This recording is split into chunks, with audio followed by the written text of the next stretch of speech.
Hi everyone, welcome to Trans Youth Channel. My name is Adam, and this week our topic is tips for finding resources online for people who are not necessarily out. I'm going to be talking about two things today. The first is how to browse safely and anonymously so that your browsing history and cookies will not follow you and people won't be able to figure out what websites you've been going to, that sort of thing. That's useful if you're living in a home situation where your parents don't know, or you're not out, or they're not supportive. The second thing I'm going to be talking about is an online resource that I found when I was first starting to research what transgender was and first starting to question my gender, and it's called Susan's Place. So I will be talking about those two things. Okay, first, how to browse anonymously. Google Chrome has a really cool browser setting called incognito.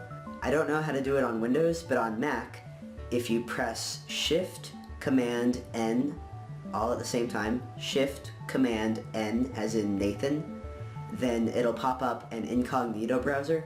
And what that means is that your browsing history and your cookies will be erased once you've closed out all of the incognito tabs that you have open. And what that does is it doesn't necessarily let you browse anonymously. If you're on a network, like at work or something like that, then people will still be able to see you browsing live, but it doesn't leave a paper trail. So if you share a computer, or if your parents check your laptop, they won't be able to see what websites you have visited after you've closed out your incognito browser. So that, again, that's Shift Command N as in Nathan, and that's with Google Chrome. The second tip I want to talk about is a great resource called Susan's Place. It's www.susans.org, and it's a great resource for anyone who identifies on the trans spectrum. It's a pretty healthy mix of trans women and trans men and non-binary individuals, resources for all of those people, and they have information about hormones, information about local resources by state usually. You can go on and find healthcare providers and therapists and people like that who are LGBTQ friendly and trans friendly more specifically. And most notably, they have a forum, an online forum where people can post questions and post threads and people can respond, and it's literally the first website that I went to when I was like, I think I might be transgender. And I got on this forum and I started posting, and people were like, hey Adam, how you doing? And giving me advice and things like that. And it was a really just affirming space. And it was great to find that community and to know that there were other people out there who were experiencing these things. And that was a very powerful thing for me to find. And so if you're looking for something like that, Susan's Place is a great resource.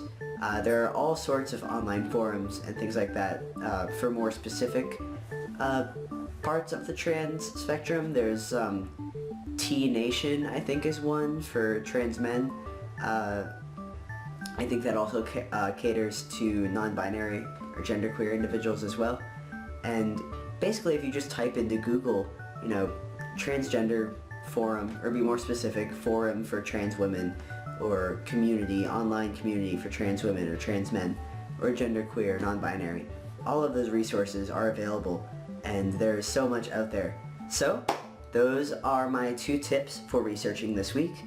Stay tuned for our other bloggers who are going to be giving you additional tips that are different from mine, and I look forward to seeing what they have to say. Alright, thank you for watching. Comment below with any resources that you have found helpful in your journey, and we will make a list. How about that? Alright, have a great day. Bye. That, I think, has been the big thing for me this year, was becoming comfortable with myself and my identity and my body, and learning how to live, living for the first time.